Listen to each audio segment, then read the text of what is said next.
Le président de la République, vu la Constitution telle que modifiée par la loi numéro 11-002 du 20 janvier 2011 portant révision de certains articles de la Constitution de la République démocratique du Congo du 18 février 2006, spécialement en ses articles 78, 79 et 90.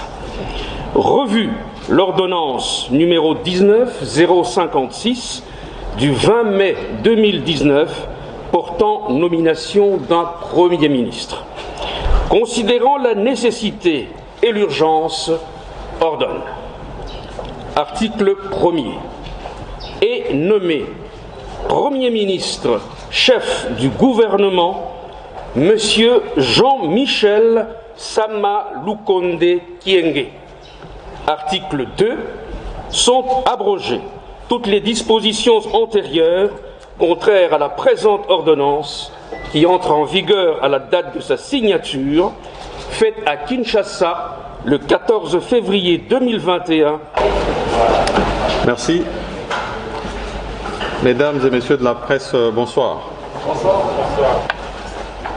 Comme vous l'avez suivi tout à l'heure, il a plu à son Excellence Félix-Antoine Tshisekedi, président de la République démocratique du Congo, de porter son choix sur ma modeste personne pour occuper les fonctions de Premier ministre de ce grand et majestueux pays, la République démocratique du Congo.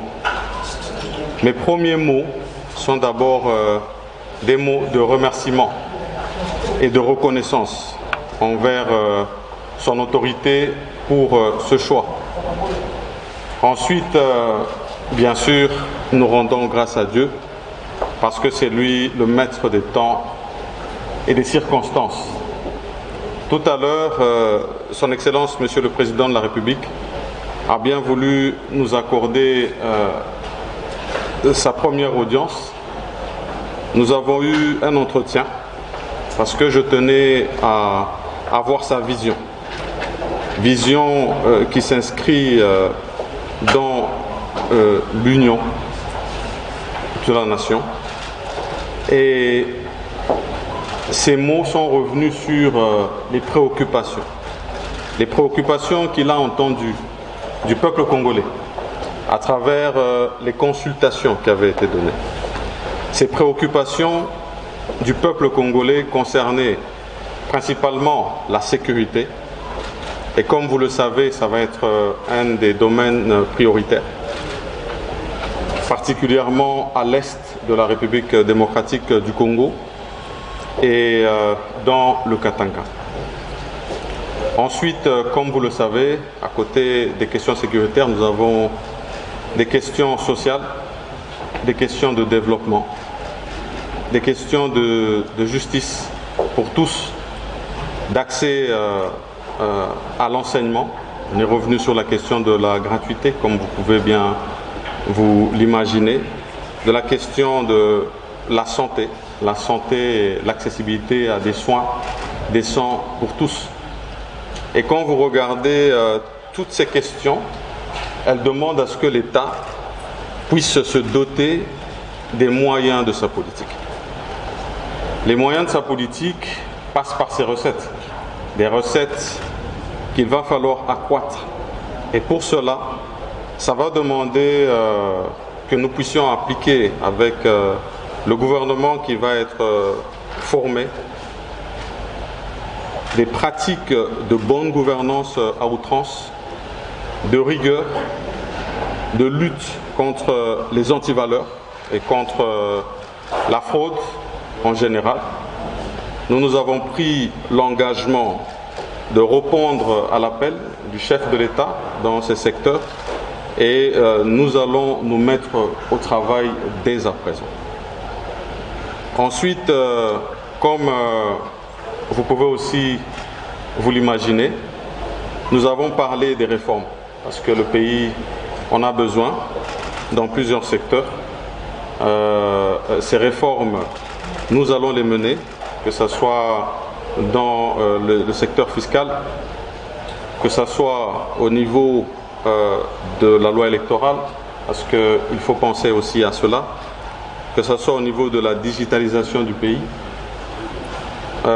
Tous ces grands défis et ces grandes réformes qui doivent venir, nous espérons le faire sous, bien sûr, le contrôle bienveillant du Parlement.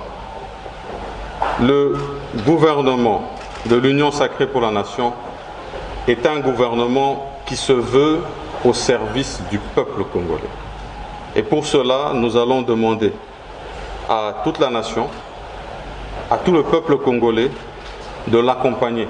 Parce que sans lui, il ne pourra pas réussir. Nous avons passé un peu plus d'une heure, si pas 1h30, avec le chef tout à l'heure. Et donc, je ne saurais pas résumer tout ce que nous nous sommes dit. Nous allons avoir bientôt un rendez-vous au Parlement où nous devrons donner le programme du gouvernement qui sera beaucoup plus complet, où nous allons à ce moment-là vraiment déployer tout ce qui sera l'action de notre gouvernement. Donc je tenais d'abord à faire ce résumé succinct, en rappelant bien sûr que tout cela va se faire dans un contexte où nous vivons la pandémie du Covid-19 et où nous allons rappeler à tous que c'est important que nous puissions respecter les mesures barrières et que nous devons lutter contre un seul homme, contre cette pandémie. Monsieur le Premier ministre, on voit très bien que le temps court. Quand est-ce qu'on pourra avoir votre équipe et quelle est votre opinion par rapport à la taille de votre futur gouvernement? Je vais commencer par la taille. La taille du gouvernement a été déjà plus ou moins énoncée par la volonté de son Excellence Monsieur le Président de la République en disant que ça devrait être réduit.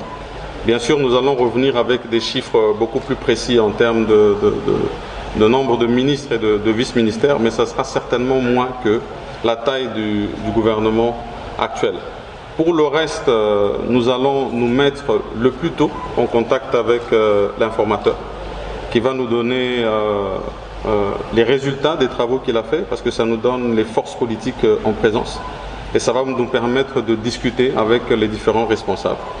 Mais bien sûr, en leur faisant comprendre que nous n'avons pas le temps qui joue avec nous. Le 15 mars, où nous devons nous présenter, c'est déjà dans un mois. Et donc, je vais compter sur leur bonne foi et pour que nous ayons vraiment dans la célérité dans la formation du gouvernement. Vous avez parlé des défis qui vous attendent, vous en avez discuté avec le chef de l'État, mais pour répondre favorablement aux préoccupations des Congolais, il vous faut des hommes capables de vous accompagner. Le profil de votre gouvernement, sur quels critères basez-vous pour désigner les membres de votre gouvernement? Vous êtes vous-même jeune, Premier ministre. Est-ce que les jeunes auront leur place dans ce gouvernement? Bien entendu, sans opposition. D'accord. D'abord, en ce qui concerne le profil, nous allons bien sûr revenir sur des personnes de bonne moralité et de moralité avérée, parce que ça c'est important. Et par la suite, bien sûr, vous avez mentionné quelque chose d'important, parce que vous parlez d'une question de participation. Et moi j'aurais voulu que vous parliez de vous, la participation féminine, parce que vous n'en avez pas parlé, vous avez beaucoup plus parlé des jeunes. Et ça a été le souhait. Mais souvenez-vous que ça a chaque fois été des demandes qui ont été faites aux formations politiques.